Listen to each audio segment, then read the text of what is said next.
Hello, everyone. This is Frederick Wakulyaka. I've been absent for a long time.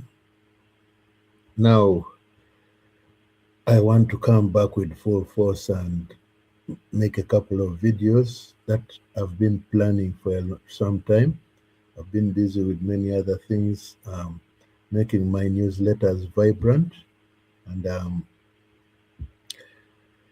also reorganizing how I want to do things henceforth going forward this year. I want to link up my newsletter content with what my output will be on the video front.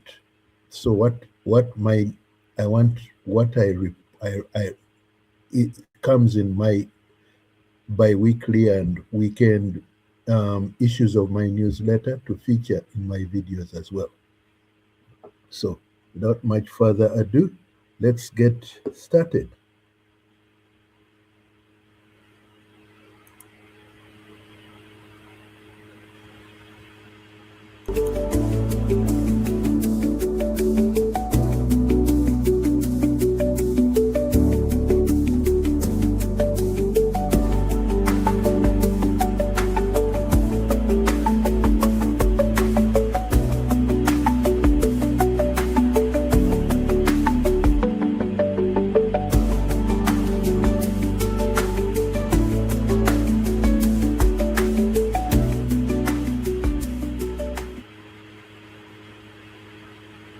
Hello.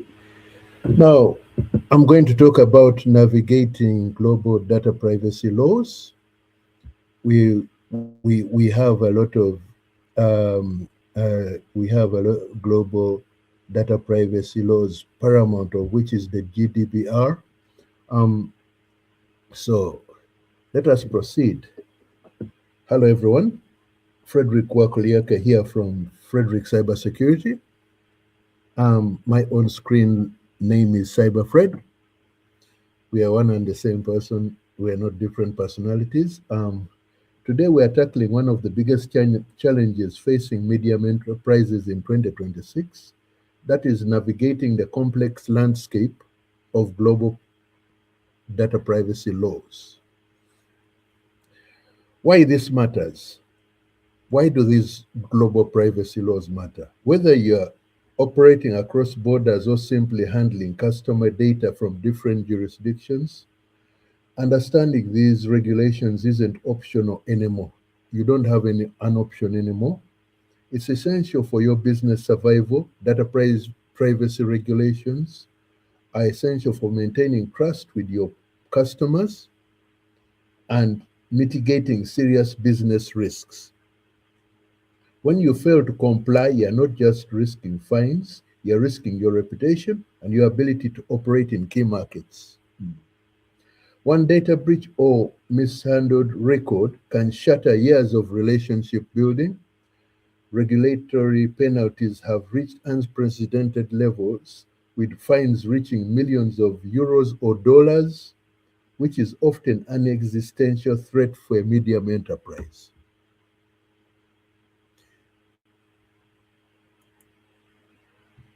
So, the 2026 privacy imperative, as you can see, for medium enterprises, global data privacy is a matter of business survival. That is the data privacy. Your survival depends on data privacy. First of all, you have reputational risk. Customer trust is fragile. A single compliance violation or mishandled record destroys market access. Millions in fines. Existential threat. Unprecedented regulatory penalties in key jurisdictions now pose a direct threat to enterprise validity. So we have the GDPR benchmark. The European Union's General Data Protection Regulation, GDPR, it was implemented in 2018, functions as the benchmark legislation for global data protection. It, it introduced concepts like the right to be forgotten, data portability, and 72-hour mandatory breach notifications. Importantly, GDPR has extraterritorial reach. If you process data from EU residents of the European Union, um,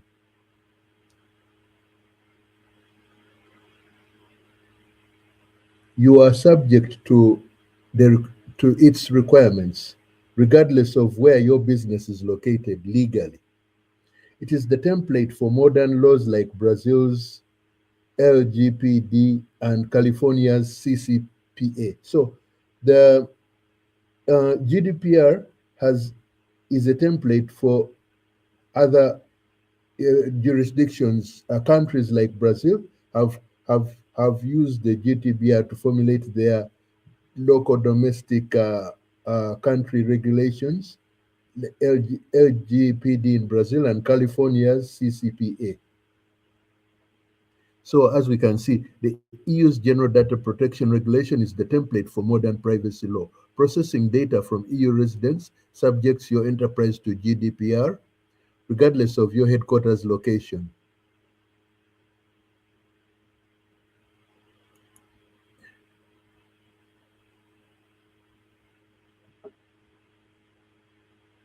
We have regional differences, like when you have different jurisdictions, different jurisdictions inevitably adapt unique approaches based on historical and cultural contents.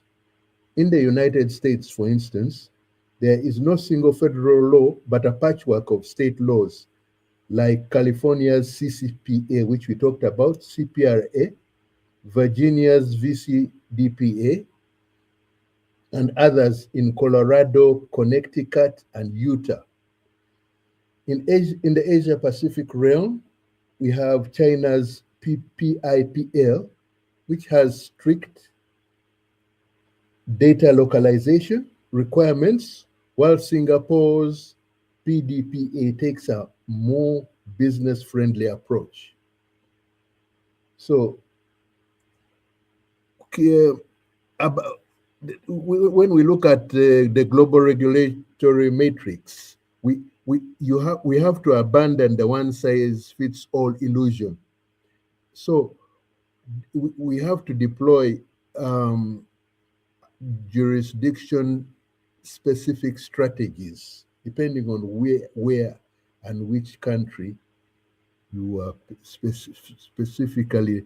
For instance, the key legislation which we are all um, using as a basis is the GDPR, European Union. United States have CCPA, CPRA,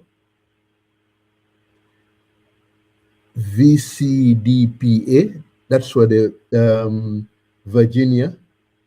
CPRA is CCPA, CCPA, CPRA are California's. Virginia's is VCDBA, and Colorado, Connecticut, and Utah, they have the different federal state laws with regards to privacy. China, and in the Asia Pacific realm or region, you have PIPL, China, PDPA, Singapore. The core philosophy is comprehensive. The core philosophy for for the European Union's GDPR is comprehensive rights-based framework. For the United States, it is sector and state-specific patchwork. For Asia Pacific region, you have highly diverse from strict localization to business-friendly. Enforcement, when you come to enforcement, in the GDPR is a unified standard with extraterritorial reach for Europe, and any company that is got branches in any other country, they have that extraterritorial reach. It affects you. So in the United States, the enforcement is fragmented state by state. So with the Asia Pacific realm, It varies. The PIPL and PDPA varies drastically by national political context. So that is the variations. When it comes to GDPR, it is a unified standard with extraterritorial reach. CCPA, CPRA, VCDPA, they are fragmented state. The enforcement is on a fragmented basis on a state by state when it comes to enforcement. Now, many laws restrict, when we talk of cross border data transfers, many laws restrict transferring personal data across borders. To build a strategy, you must map your data flows to understand where data is stored and who has access. Implement mechanisms like standard contractual clauses, SCCs, or binding corporate rules, BCRs.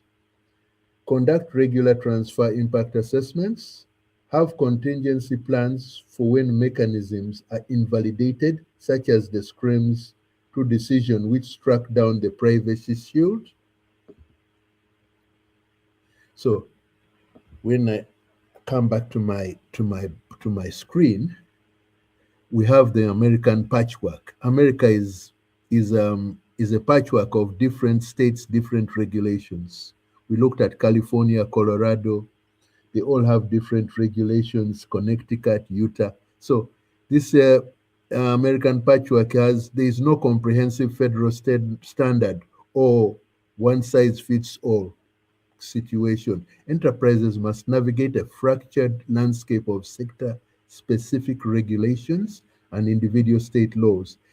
Each highlighted territory carries specific penalties demanding a highly modular compliance architecture. So the compliance is the enforcement is unique because it is enforceable at state level depending on the mechanisms they choose to use for enforcement.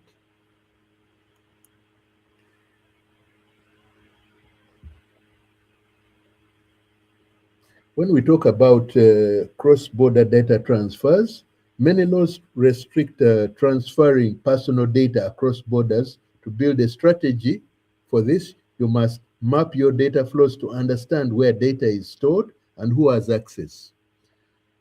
You also have to implement. Okay, we've been through that already. Yeah, cross-border data transfers and mechanisms. We talked about standard contractual clauses, SCCs, or binding corporate rules, BCRs. Conduct regular transfer impact assessments. Have contingency plans for when mechanisms are invalidated. Now, we're going to talk about building your compliance framework. So we have a practical 6-step roadmap for building your compliance framework. Step 1, conduct a data audit. Map all personal data and relevant jurisdictions. Step 2, privacy by design. Build privacy into your systems from the ground up. Step 3, establish governance.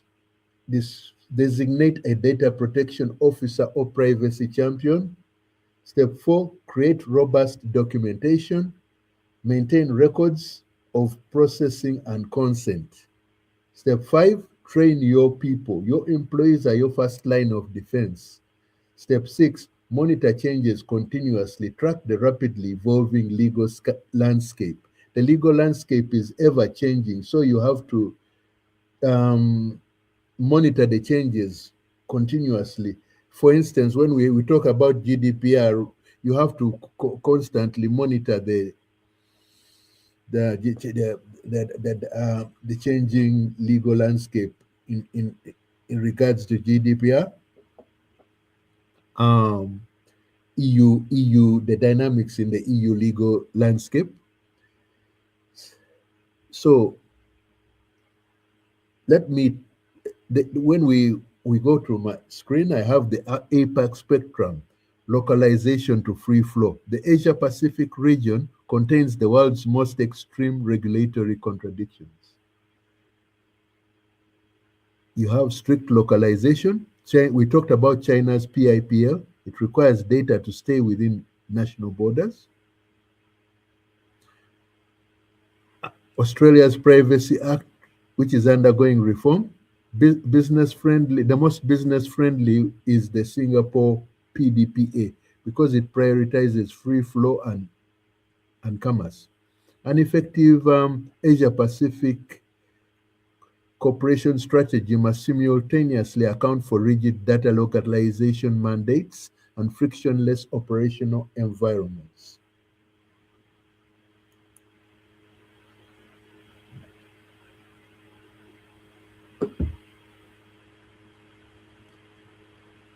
We go to trust versus risk.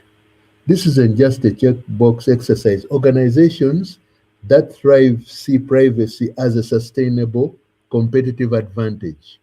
Given a choice, customers will choose the service they trust with their data. So, resources and next steps. The resources, we have the DLA, Piper, which maintains a global database covering over 100 countries. Consider hiring privacy professionals or consultants. Join the International Association of Privacy Professionals, IAPP, for training and networks. So to to bring this discussion to a close, GDPR is the benchmark, but regional differences matter. Build privacy into your culture from day one and use it as a competitive edge. If you found this valuable, subscribe and hit the notification call or bell. Hit the notification bell. If you need help building a compliance program, reach out to Frederick Cybersecurity.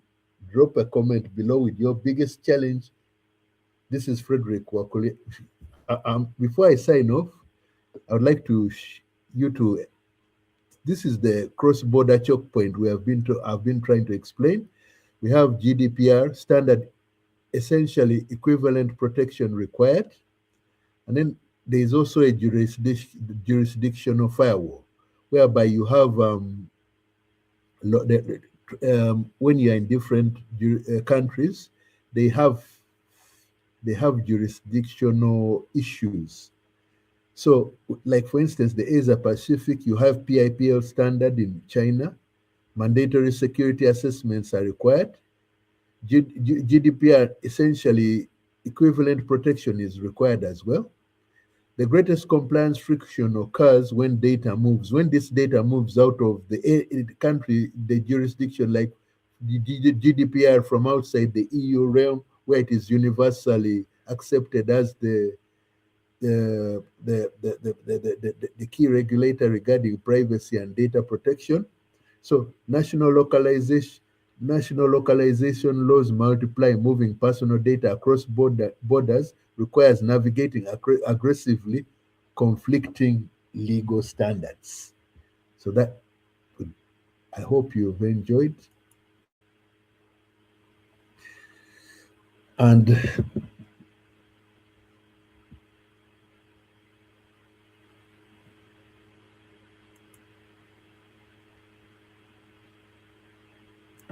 I would like to, before I conclude, you can see the map flows. Identify collection, processing, storage, and access points. Apply mechanism, determine legal route adequacy decisions, as we talked about the ACCs of BCRs. Assess impact, conduct transfer impact assessments, build contingency, prepare backup legal routing mechanisms, and the Schrems II mandate for contingency. International privacy law is highly volatile. The sudden invalidation of the EU-US Privacy Shield, Schrems II decision, proved that approved transfer mechanisms can disappear overnight. Enterprises must maintain active, legally validated backup strategies to prevent sudden operational paralysis. It is very important to maintain active, legally validated backup strategies to prevent sudden operational paralysis in case of system failures. You have to have backups so you are not caught. You are not found wanting. The privacy architecture foundational steps. Sustainable compliance is an integrated business system, not a one-time project. Comprehensive audit. You have to map all data flows and identify applicable jurisdictions. You cannot protect what you do not understand. Privacy by design. Build privacy into systems from the ground up, not bolted from post-production. Three, governance structure. Structure. Establish clear ownership via data protection officers and embedded privacy champions. The privacy architecture operational execution, transforming static policies into dynamic continuous safeguards. Robust documentation, prove compliance via records of processing activities, DPIAs, and consent tracking. Human firewall, train employees as the first line of defense. They must understand the why, not just the what. Continuous monitoring, deploy systems to track rapid regulatory evolution across all active jurisdictions. The privacy value iceberg, sustainable compliance is an integrated business system, not a one-time project. Value creation, brand loyalty, market differentiation, stakeholder trust, risk mitigation, avoiding fines, preventing reputational damage, mitigating legal risk. Viewing privacy as a mere compliance checkbox misses the strategic reality of 2026. In a crowded digital market, customers choose the enterprise they trust. Robust privacy is a sustainable competitive advantage. The compliance arsenal. Navigating global fragmentation requires external intelligence. Global databases utilize trackers like DLA Piper's data protection database to monitor shifting requirements across 100 plus countries. Privacy professionals engage internal experts or specialized external consultants to prevent costly architectural mistakes. Professional communities leverage organizations like the IAPP for continuous training, certifications, and peer intelligence, as I talked about earlier. So these are the slides which are just repeating what I said, but I did not want you to miss the slides. So the 2026 executive checklist. Map the fragmentation, understand that jurisdiction-specific strategies are mandatory, use the GDPR baseline, treat EU standards as the template for global operations. Fortify the borders, implement redundant legal mechanisms for cross-border data transfers, build the culture, embed privacy into the core operational engine from code to employees, weaponize trust, leverage strict compliance as a market differentiator, not a cost center. Privacy is foundational. Don't wait for a breach or a regulatory investigation to take this seriously. In today's digital world, privacy isn't optional. Subscribe for ongoing cybersecurity intelligence, which I do on it. I give cybersecurity intelligence on a daily basis on my LinkedIn feed. Every day it comes out. I have it also on the weekend as well. I have a weekend edition. I also have a bi-weekly uh, cybersecurity the AI breach report. So that comes out twice a week, Wednesday, today, and Friday. So I'm also going to be putting out videos with the content I have in my what content I'm pushing out for the for my newsletters. I'm going to have to do the videos as well because it seems people are not getting the message. There's a lot that Frederick Cybersecurity will offer via my YouTube videos. You can also watch my videos from my website, frederickcybersecurity.com. So many folks on LinkedIn know what Frederick Cybersecurity is about. I want to link what my newsletters are talking about with my videos as well. So Without much further ado, and without much taking any more of your time, I'm signing off. So this is my YouTube channel at Frederick Wakulyaka. You can subscribe at Frederick Wakulyaka 4561. My website is frederickcybersecurity.com. Give me a like. Thank you.